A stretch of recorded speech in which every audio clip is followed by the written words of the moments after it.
University of Alberta Botanical Gardens is 25 minutes away and they encourage dogs. That you were saying, apparently it's an 11.8 acre, $25 million modern interpretation of Mogul-inspired. What they're finding is it is acting as a natural suppressant to creeping bell. Without further ado, your vlog. Enjoy the U of A Botanical The Helpful Gardeners, the podcast that digs into the buzziest plant trends and news you need to know, regardless of your growing zone.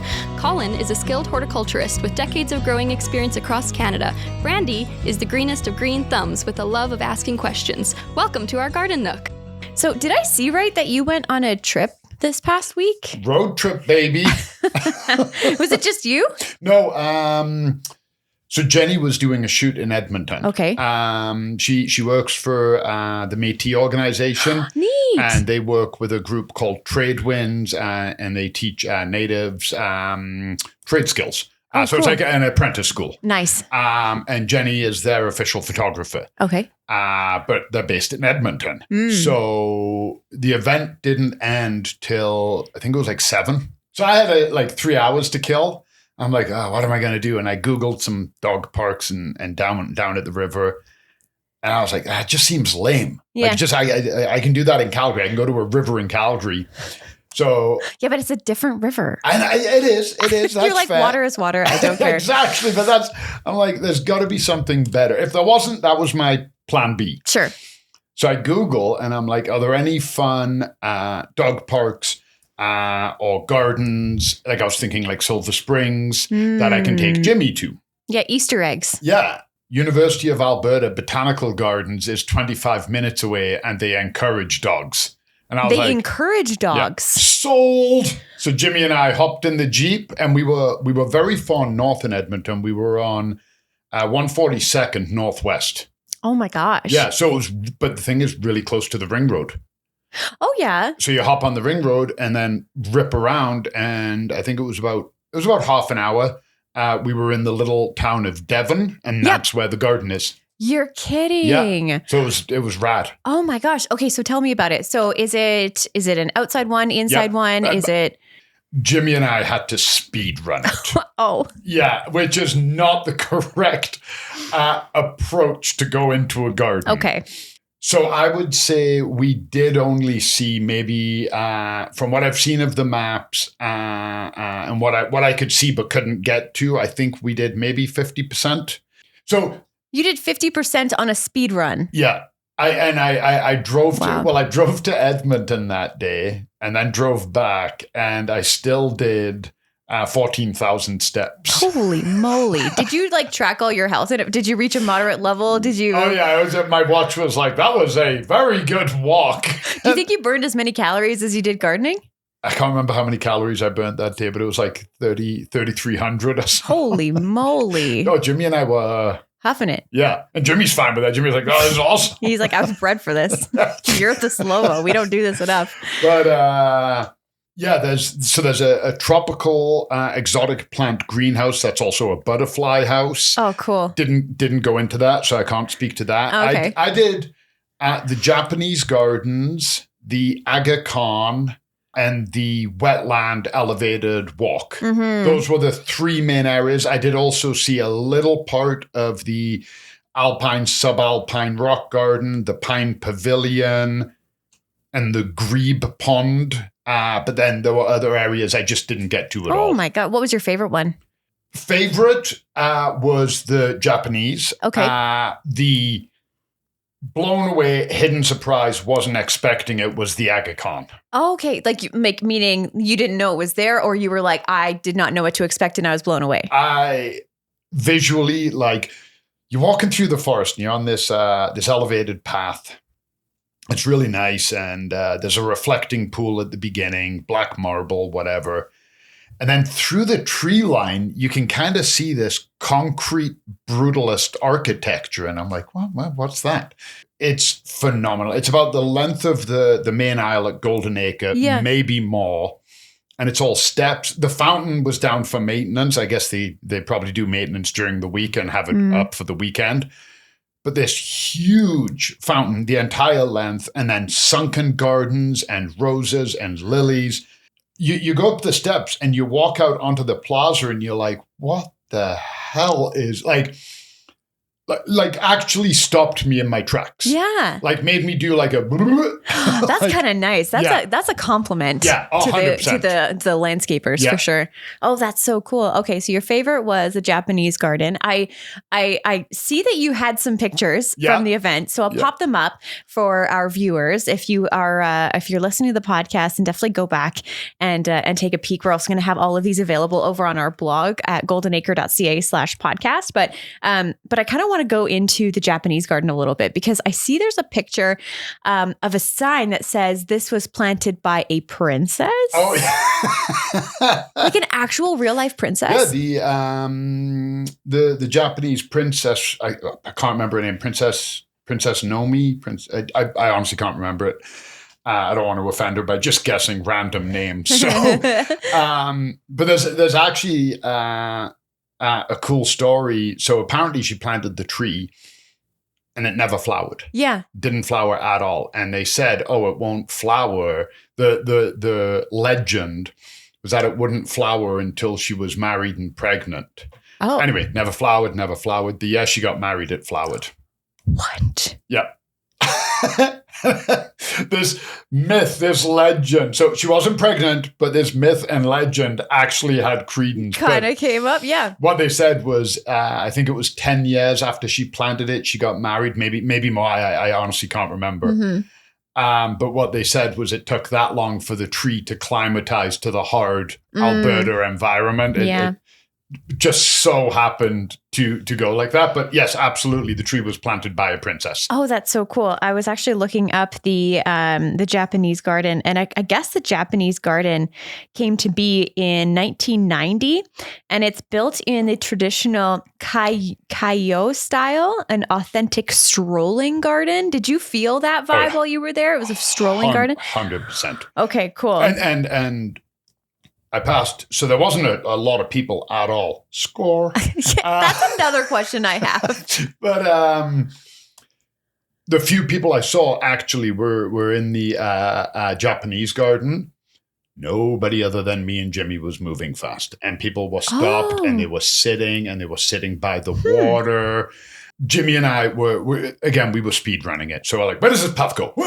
Up here. Okay, let's cross over here. Oh, a bell. Get a video. Yeah, exactly. So everybody else is like tranquil and finding peace. And we're like, hey, how are you? I'm crossing a street. Ha, ha, ha.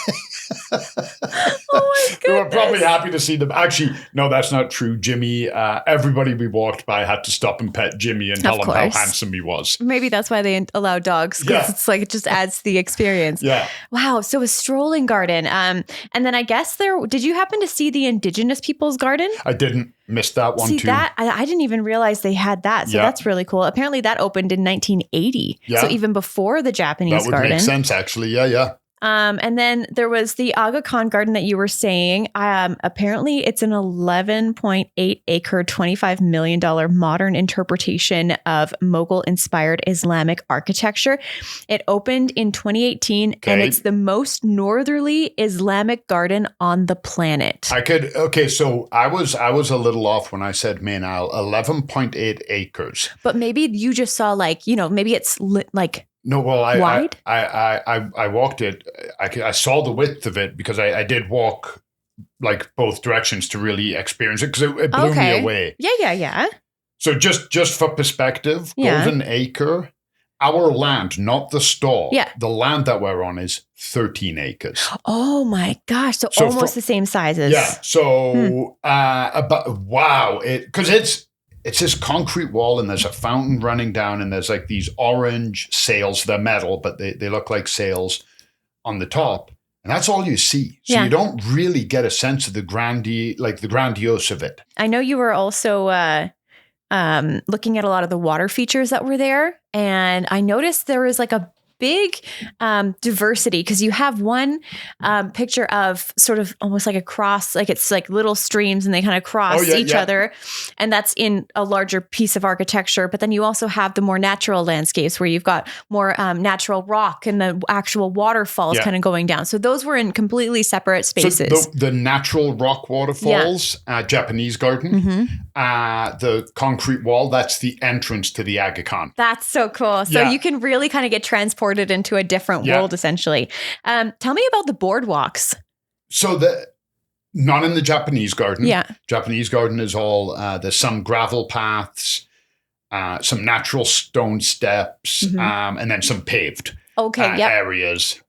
Aga Khan, to get there, so you come out, you go into the Japanese garden, you come out the same way, and then you go down the path, and then the next one just naturally is the Aga Khan. Yeah. And it's a raised walkway. So I was like, oh, Aga Khan, cool. And I'm like, okay, is Aga Khan just a natural forest? Because that's what we're in. But you're on an elevated walkway, and then the wood boardwalk that I was on, that's in the wetland. Oh, okay. Yeah. So, and you walk in and you're like, okay, cool. I know why I'm on this because the ground is probably just mud. It's a natural wetland. Do you know what was really cool? No biting bugs. I had no bug spray on and didn't get one bite. The area is filled with dragonflies.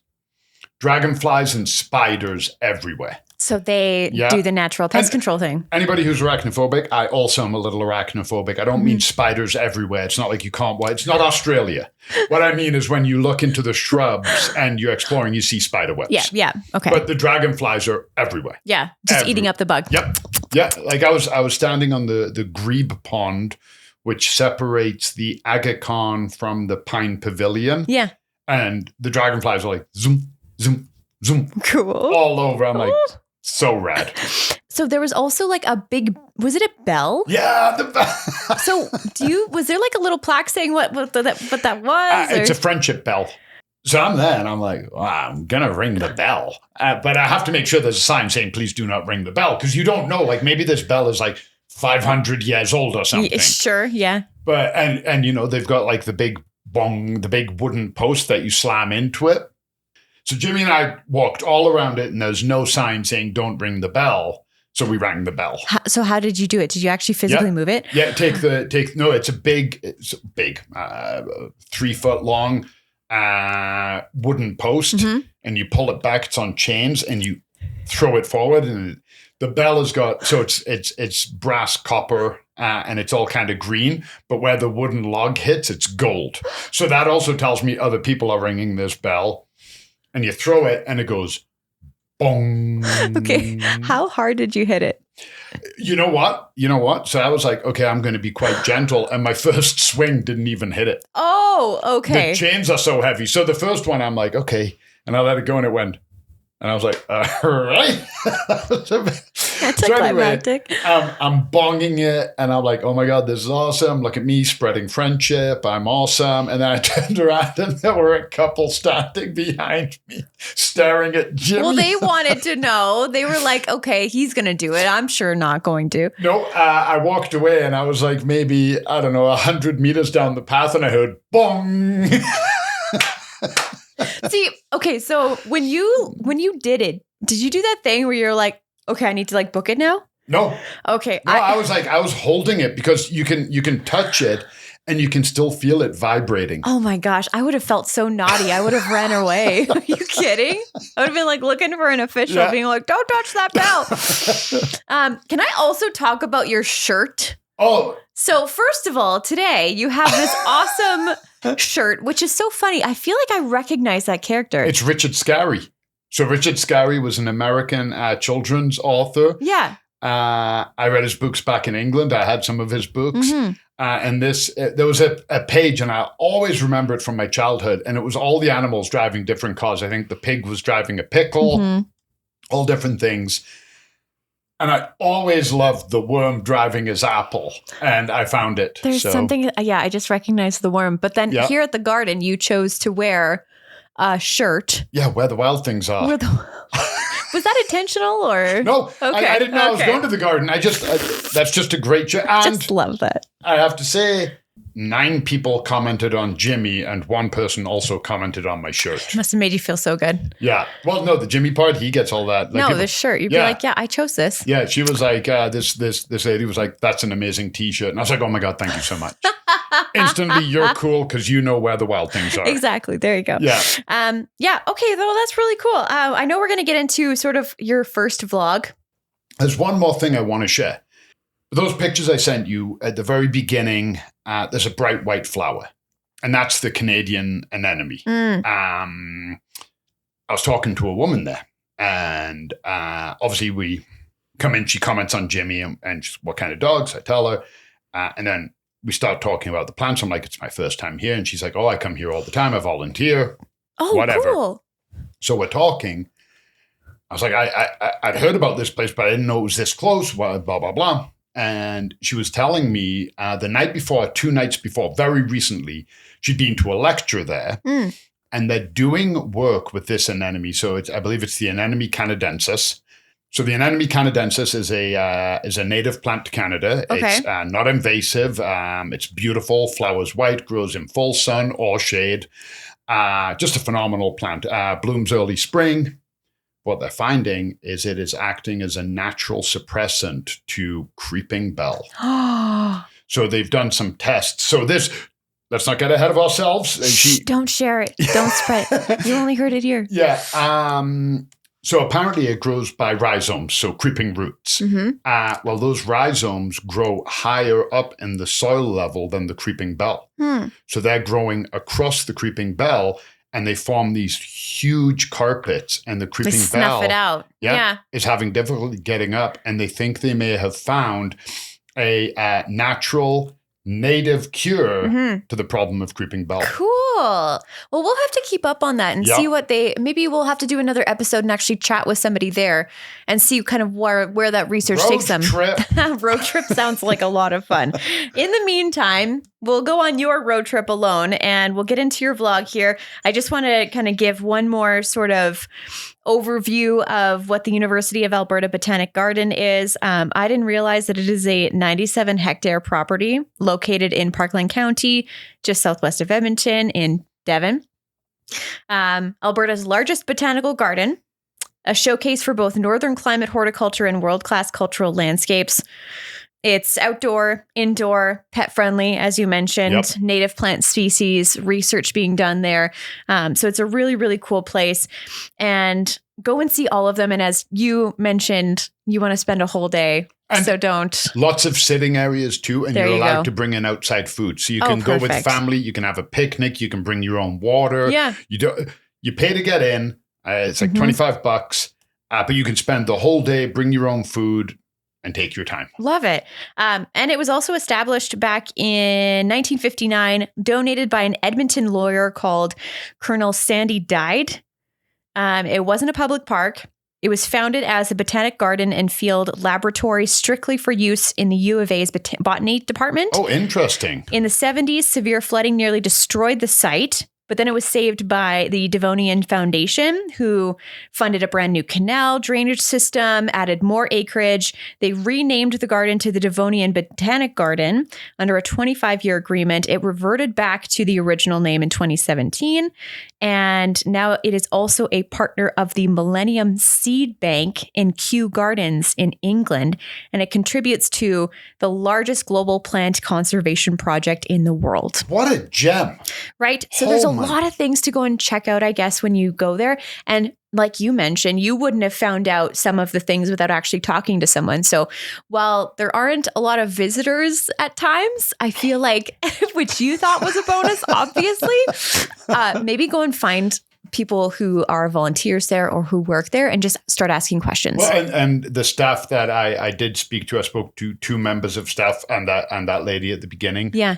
Unbelievably helpful and happy. Yeah. I mean, how can you not be working in that? Jimmy jumped up on the counter, like not fully jumped, his paws up, and I was like, oh my God, I'm so sorry. She's like, what are you talking about? Sorry, I want to see him. And she's scritching. Wonderful staff. Just a 12 out of 10 experience. Oh, I love that. Okay, well, without further ado, your vlog, enjoy the U of A Botanical Garden. 25 minutes outside of Edmonton, and I'm in a whole different world. I'm in the Japanese gardens of the Alberta University, I think it is, the Alberta University Botanical Gardens. Already seen some really cool stuff. I'm going to show you some right now. So this is the Canadian anemone. I was just talking to somebody. Apparently it's aggressive enough without being invasive. It can compete with creeping bell. So, you know what? Let's just keep walking and see what else we see. Also, dogs allowed. I mean, this place is great. I love this stone path that takes us down to the water. It's so cool, and it takes us down to face east directly, I guess, to face the sunrise. Now it's 3 in the afternoon or something, or 4 in the afternoon. Hey, get out of the water.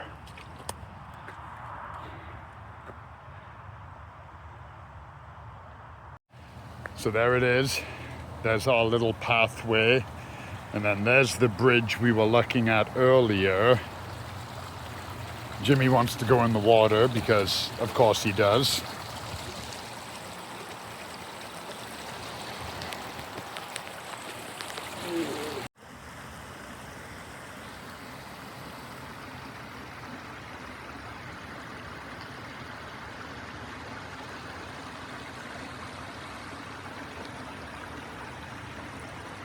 We're coming up to somewhere really cool, a miniature, gentle waterfall with a rock path, not a bridge crossing it. I'll change the aspect of the video and we'll have a look at that.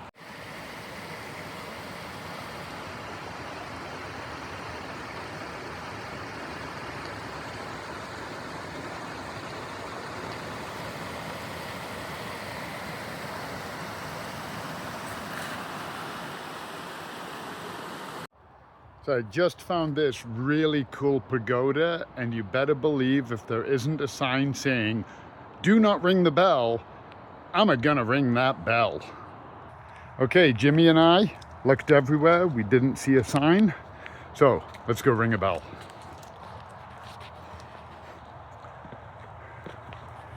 There's the bell. There's the ringing stick.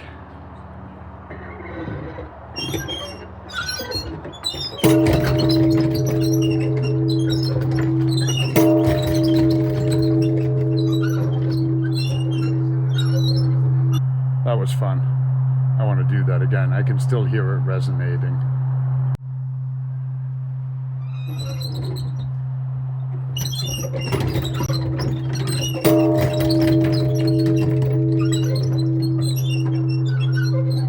So we're on an elevated walkway through what looks to be somewhat of a natural forest.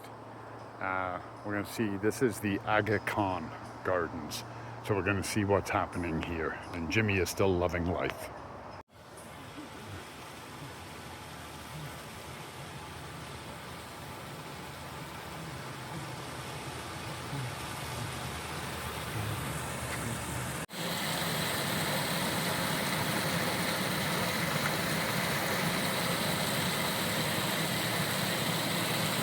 So I'm up to the part where I saw that weird architecture and tent things. They're behind me and also in front of me.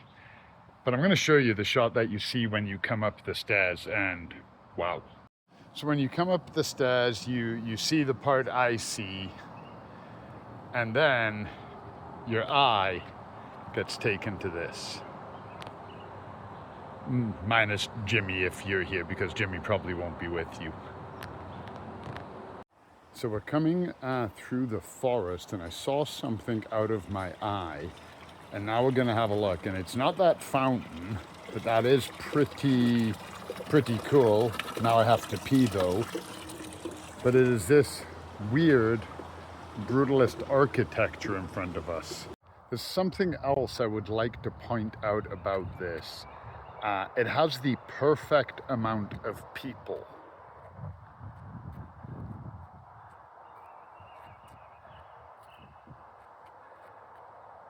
That's right, perfect amount of people. So this flower here is yellow lady's slipper, and I'm going to try and show you why it's called a slipper. Because it looks very comfortable if you had a little fairy-sized foot.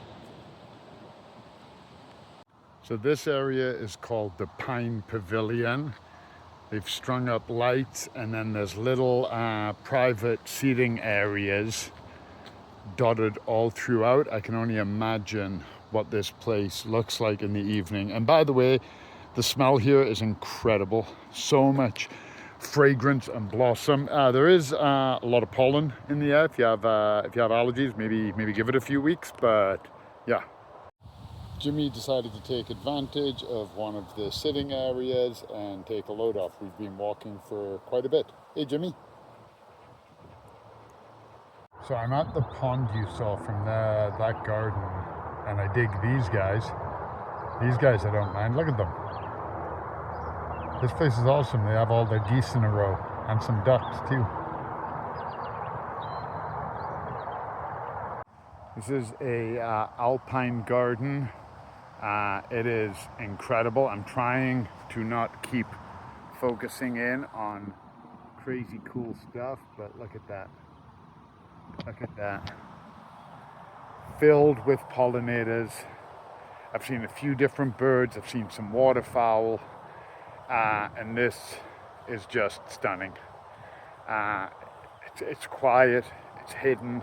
I'm in the sunlight. There's shade. There's no bugs either. The area is full of dragonflies. So that probably helps. This carpet of creeping thyme is just covered in pollinators. I don't know, yeah, I think you saw one move there. We got some butterflies flitting about. Okay, figured it out, saw a sign. It's a wetland walk.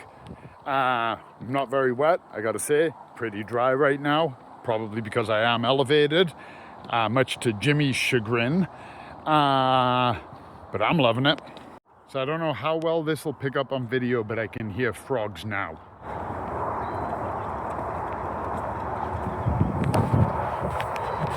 So here's the wetland. I can hear frogs. I've seen some birds flitting about. Of course, nothing now. We're still elevated. We're still up there. Hi, Jimmy. Just walked into a super cool cloud of little flies. I'm sure the frogs love these guys. I think you might be able to see them flying around. Oh, there we go. Here we go again. Hey, guys. That is rad. Normally, when I come to places like this, I want to map and I want to plan it out. I want to do anything. I am all over the place. I don't even know where I am. I'm on an elevated walkway. This is just off of that alpine garden I was looking at earlier. And I don't know where I'm going, but hey, that's part of the fun.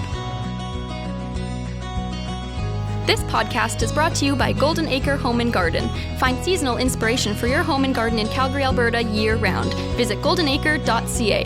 The comments and opinions expressed by the helpful gardeners on this show are our own and do not necessarily reflect the views of Golden Acre Home and Garden. For more information on everything we covered today and to leave us a voice note, visit goldenacre.ca/podcast. The Helpful Gardeners are on Instagram at The Helpful Gardeners Pod. Keep on growing, gardeners!